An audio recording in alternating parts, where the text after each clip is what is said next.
Yeah, if I didn't get this place the way I did and everything, and get taken care of the way I have now, I would have been in hospital too.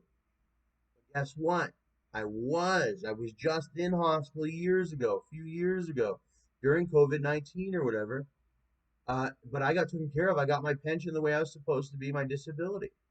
They got me on my feet, and then I got accepted for subsidized housing about a year, like about a month or so later. Just so happened my mom had applied. I was so lucky, but that's the facts.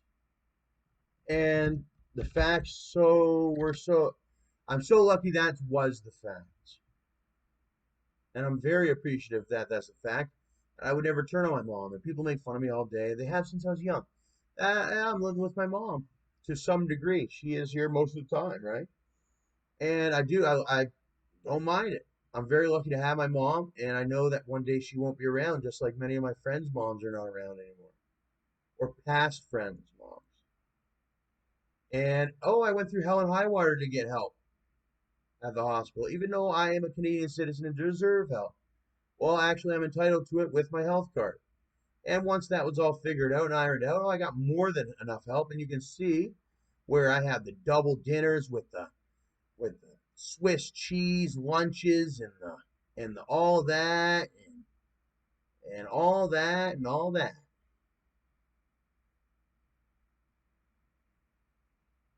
But well, they made sure, and I had, but no, I suffer every day, and I realize that every day I learn, wow, all these really bad health problems that I have, and that without the money to continue to eat and all that, oh, I would be dead as a doornail in hospital, ready to, or doorknob, sorry, to, I would be gone in the hospital. Yeah, I got cancer, but the more I eat and keep my nutrition up, the more I can survive as a person. Keep producing cool things and whatnot. I got my teeth fixed. That's a big thing. I went to the dentist. They did a great job on that. They even elongated it perfectly, and I couldn't have asked for more. And they got paid well for that through my insurance. I got an insurance.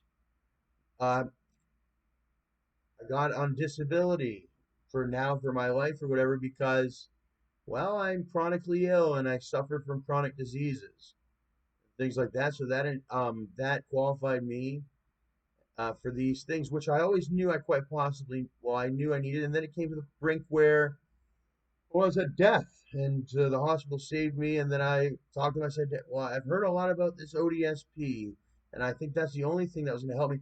And she brought me in, and I remember I was so messed up, I didn't even have that on my brain until the last moment, right when she was about to say, okay, and just let me go and die, pretty much. And I said, what about this ODSP? What about this disability? And she's, oh, I haven't helped anybody this whole pandemic with such a thing, but I guess it's happened before where she has, and she knew the process of it. So in hospital, they made sure I had the proper nutrition. I hadn't had a proper breakfast like this in years. Milk with the cereal and the yogurt and all that. I really just on my own for a long time. College years, ate a lot of ramen noodles, fast food stuff. So I remember when I had the milk and the cereal and how it affected my mind state, and it taught me a lesson like, wow, you're so much more positive when you make and you feel a lot better and you're nicer and all that, and you're making better decisions, making more money. Everything's better when you're having that proper nutrition, like with a proper breakfast, like they taught me to have at the hospital. And I remember when I first got in there, I didn't know anything about the hospital. I was like a bewildered animal. I had never been to the hospital before. I didn't know the processing of it. I didn't know why this lady was watching me while I was in my hospital bed. I didn't really know anything about it. I had all these bruises all over me because they did all these what are they called? Um, blood tests. My feet were basically dead. Like I had holes in my feet, deterioration of my feet from walking around, getting stuff done, but also the lack of the support, the nutrition, food, stuff like that. Getting it all on my own, and basically it catches up to you after. Well, I used to have my own house and pay the rent every month, and the water and the electricity all was paid by me, and it adds up. You can only make 5,000 a month and stuff for so long before your mind gives out on you sort of when you're young, especially if it's all work, work, where you have no time to even be a person, no time to even go to the grocery store and pick out any vegetables, no time to even talk to anybody. It's always a cold shoulder because, well, I have to pay my rent or I have to pay my this or that or I'm homeless. And that's all it's been with me is maybe I didn't have the opportunity. Maybe I'm a really nice guy, but hey, I had no stability to stop and say hello. I had to get to work and pay those bills. But now I'm on this program, and it's helped me with my not only my effects, but also my relationships. I can give gifts to people and whatnot. I can afford to give gifts. I can receive gifts that where I couldn't afford. Maybe I couldn't save enough money to even afford certain things. My health has actually gotten better, much better. I feel better. I'm getting a lot more done for society. I'm not in psychosis to the point where I feel like I'm spinning around and my head's gonna just explode and I'm gonna crack my head on the pavement and blood's gonna spill out and I'm gonna get eaten by a pile of hungry zombies. Because that's how it felt being me. How about riding around on the bus because it's raining? You don't want to get your $2,000 laptop that you just worked your butt off for years and years and years to save up to get. So you have to sit on the bus all day, all day, all day for 2 days, whatever, straight. Ride around the city, learn all the city streets. That's what I did. Just hold on to my $2,000 laptop to get to this point where I have my own apartment. I'm ordering on Amazon. Oh, and now they say I'm Mr. Rich McGee. You don't know what I went through to get there, and look at the meals they provided me. And I learned, well, you're supposed to have the meals and it's energy, and you're supposed to use it.